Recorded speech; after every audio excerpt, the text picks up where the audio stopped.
Budgeting has a bad reputation for some odd reason. It's seen as a very restrictive way of living and end of all fun in life. Some people I work with actually have a clear fear of implementing a budget into their lives. Hopefully after this video I have cleared most of the fear and doubt away, so we can see some light in it and maybe even learn to love the whole budgeting process. Let's actually give a definition to budgeting how I see it. Budgeting is a plan that tracks your expenses and makes sure that you get most out of your income in all aspects in your life in the long run. This is actually a pretty broad way of looking at it, so let's break it down to the main points. Quite often you see the process starting from stating your income and fitting expenses into this.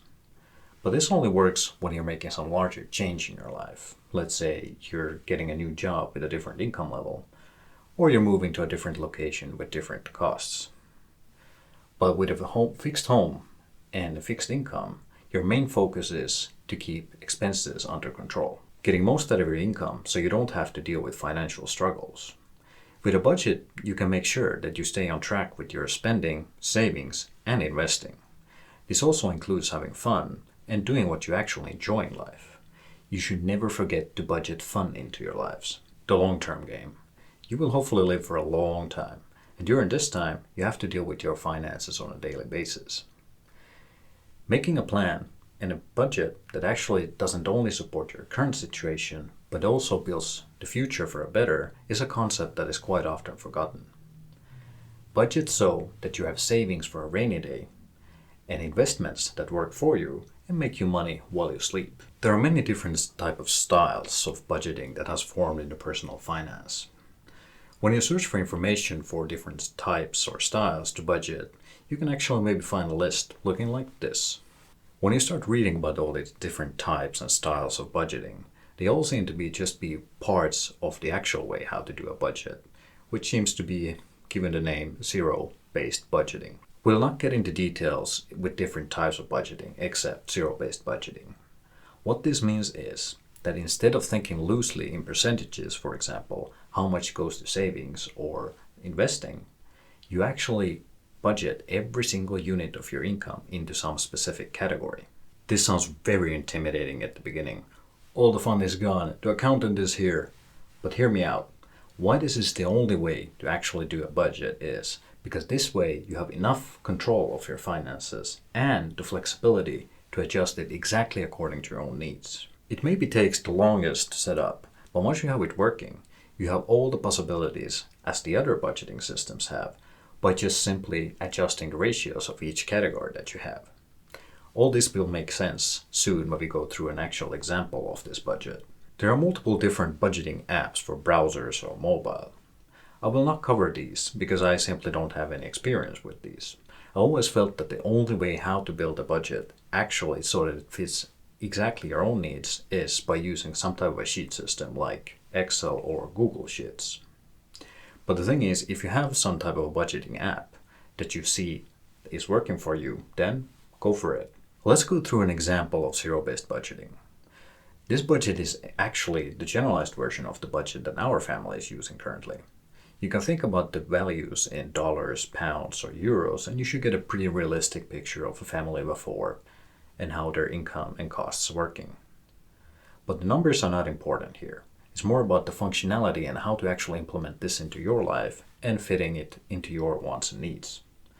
But let's jump over to the whiteboard and see how the example looks. The first table you see below is so-called fixed cost table. Why it is labeled so is because this takes into account all the things you have signed up for paying monthly. The bills that you know will come every month until the end of the contract, hence fixed cost. These costs may vary, but for the most part they usually stay quite the same without huge surprises. This depends of course on the nature of the contract. Is your phone a fixed amount or based on usage? Let's go through some of the key points in the table.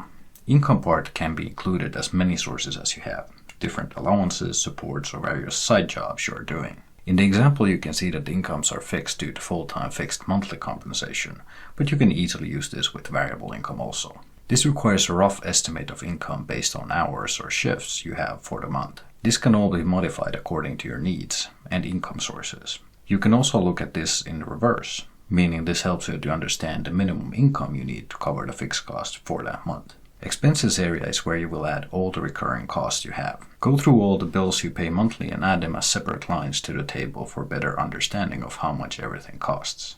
Also added annual billed rows here, as various insurances might be billed annually, depending on your contract. This is important as there might be months where these types of bills pile up, and having them visible already on your budget helps you to prepare for these months accordingly. We like to see how our mortgage goes monthly based on interest and principal. There is no need for you to do this if you're not interested in the amounts. Just add the mortgage or the rent cost as one line. If you're renting, you need to pay for the utilities separately. Then add all these costs as own rows again for clarity. You can make your own sections into the table as it is done with hobbies. This helps with clarity if you have more similar types of cost that you want to have as their own category. In the end, you can see the total expenses and total income left after expenses that we will use in the next table, called variable costs. This is where the budgeting gets a bit more tricky and requires some understanding of the past expenditures you normally have, so you can do the predictions for the coming month. In the variable section, we add all the running costs that come during the month and try to predict as close as possible how much is needed for each category each month. In the example, you can see that the main categories are food, takeout, gas, and miscellaneous costs. It also includes savings and investing as part of variable costs. Some might ask why these are labeled as variable, as shouldn't investing and savings be done automatically each month with specific amounts? This is the ideal world scenario, but from my experience this might vary a lot if the income-expense ratio is close to 1. There might be just not enough wiggle room for these types of automated transfers in the budget. Simply put, life happens and you need to know where your priorities are. From time to time, there is a need to adjust the amounts going to savings and investing, as some months are just so much more expensive, and we do not want to dip into our emergency fund to keep the same level of investments every month going. Like said, this depends on our priorities.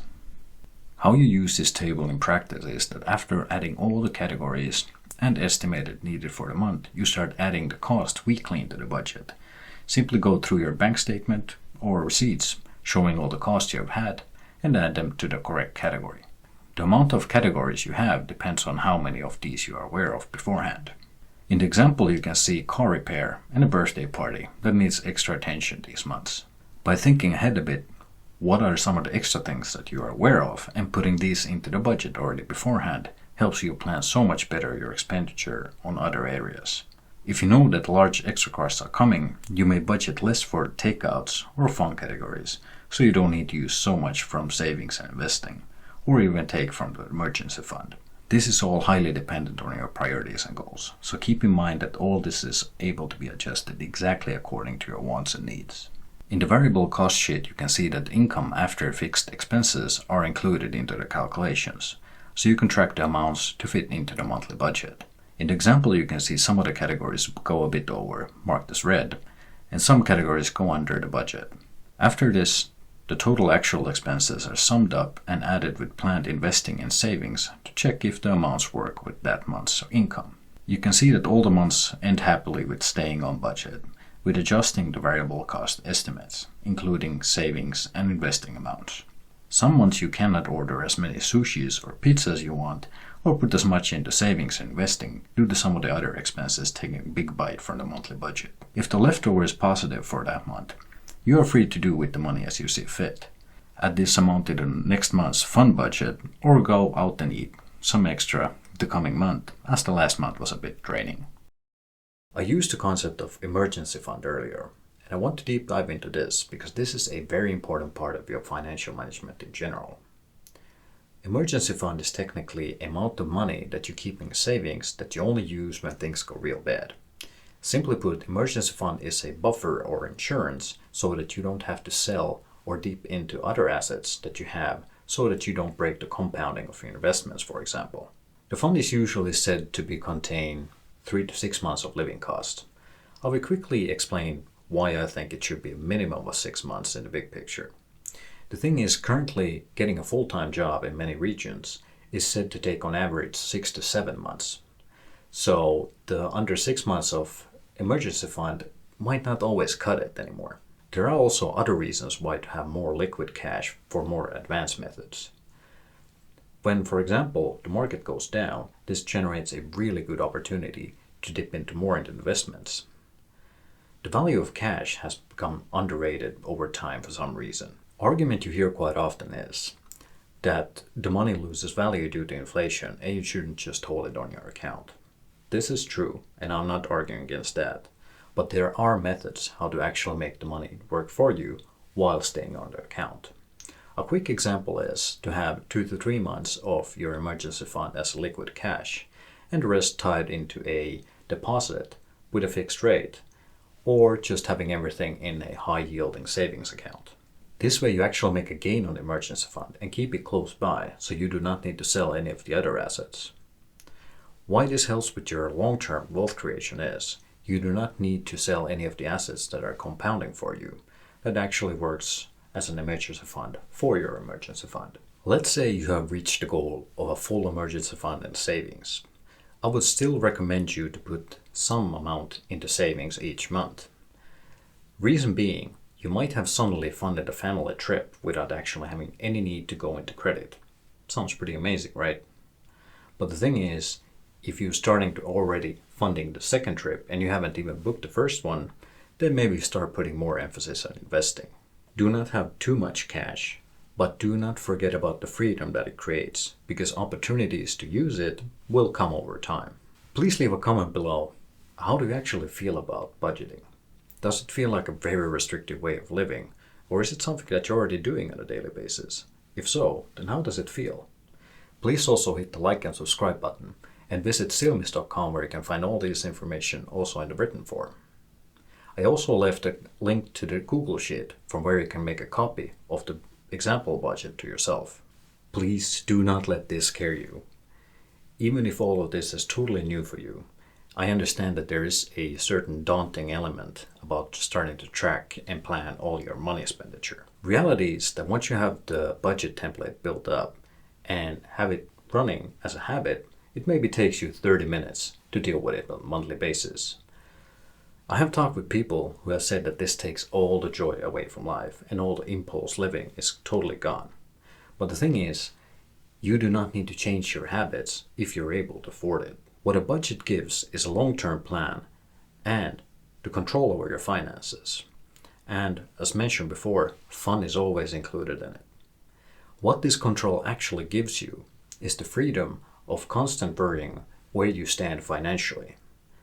Once you have this set up, this system will support your goals in the long term and the short term. By creating a budget, you actually take responsibility of your finances in a way that it will give you so much more in the long term than it takes.